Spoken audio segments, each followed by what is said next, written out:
You can plug this directly into your production pipeline. The Green Children of Woolpit, a medieval mystery. Imagine strolling through a quiet medieval village, and encountering two children, skin-tinted green, speaking in an unknown tongue. This is not a fairy tale. It's a historical mystery from 12th century England, the Green Children of Woolpit. First recorded by chroniclers more than 900 years ago, their story has perplexed scholars, theologians, folklorists and even UFO enthusiasts.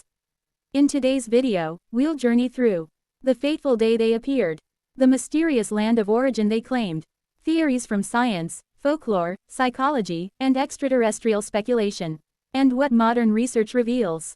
Join us as we unravel a medieval riddle rooted in faith, fear, nutrition, and maybe another world.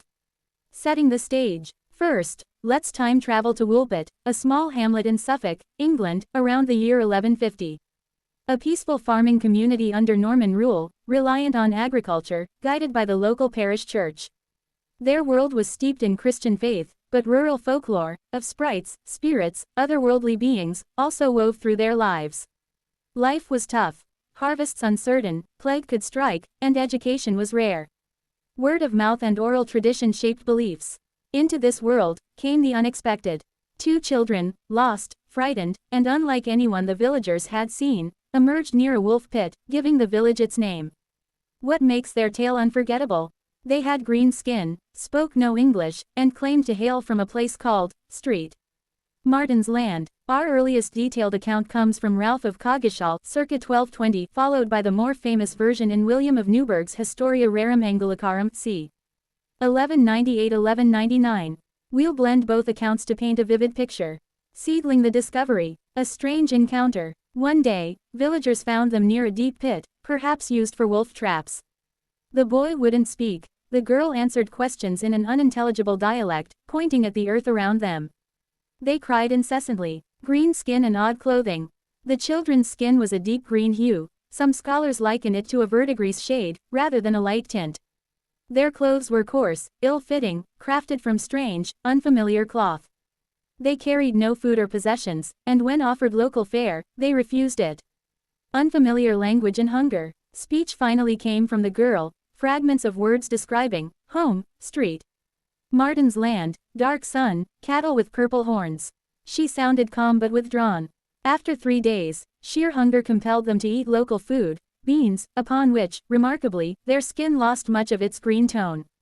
Integration and growth. Clergy intervened. The children were baptized as Agnes and Gundred, clothed in woolen uniform, and taught English. The boy never spoke again, and after only a few months, he died. The girl, however, survived. As she grew, her green tint faded. William of Newburgh notes, when in bearing down the river Cam, after harvest home, a dark broth of cattle purple horns. Adjusted text. She adjusted to Christendom, married a local man, and lived a quiet life, occasionally recounting her early origin. Modern retelling. The story persisted. In the 1600s, historians like Ralph Coggeshall recount a nearly identical tale. It spread widely, turning into folklore retold in texts, newspapers, and children's books well into the 20th century. What did they actually experience? How much is myth? Explanations and hypotheses. Psychological and nutritional theory. Green tint, possibly chlorosis, once called green sickness, iron deficiency anemia seen in adolescents. That could cloak the skin in a slightly greenish cast.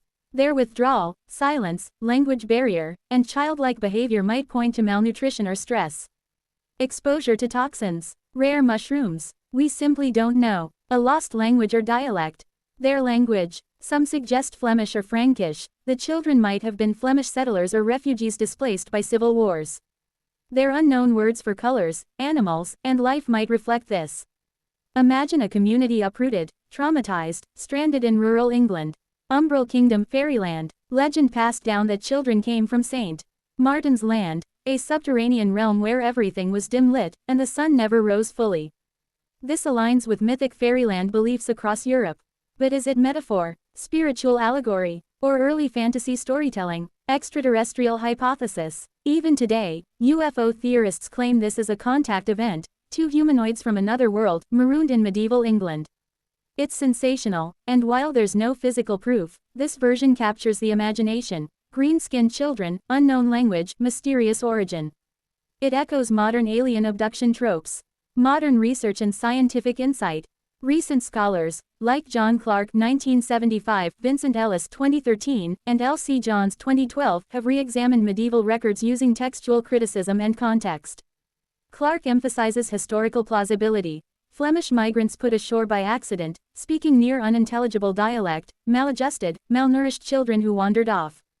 Ellis focuses on iron deficiency, chlorosis, and arthritis-producing green hue. Johns suggests villagers wove the story into local lore, a cautionary tale about outsiders. No physical evidence survives, no bodies, no artifacts. Just textual echoes and deathbed accounts inherited across generations. Reflections and meaning. So, what do we make of this enigma? Several possibilities remain. Herb historical human origin. Stressed, malnourished migrant children. Book's folkloric allegory.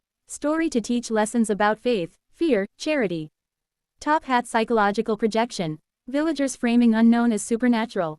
Rocket pseudoscience. Modern alien interpretations. Perhaps it's a blend, a core historical event, overlaid with layers of narrative, myth, and speculation over centuries. If we strip it down, two lost children, maybe traumatized, maybe speaking a foreign tongue, allowed to integrate. As their condition eased, color left and myth began. Conclusion and call to action.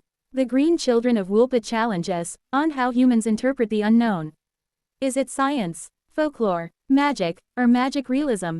One certainty: when we chase mysteries, we piece together fragments of humanity, language, nutrition, fear, acceptance. So, what do you believe? Are they displaced Flemish children?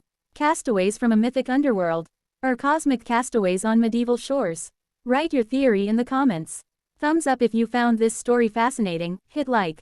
Bell subscribe for more deep dives into history's strangest mysteries. Share the video with fellow mystery lovers, and click the bell to stay tuned. Until next time, keep questioning, exploring, and stay open to wonder.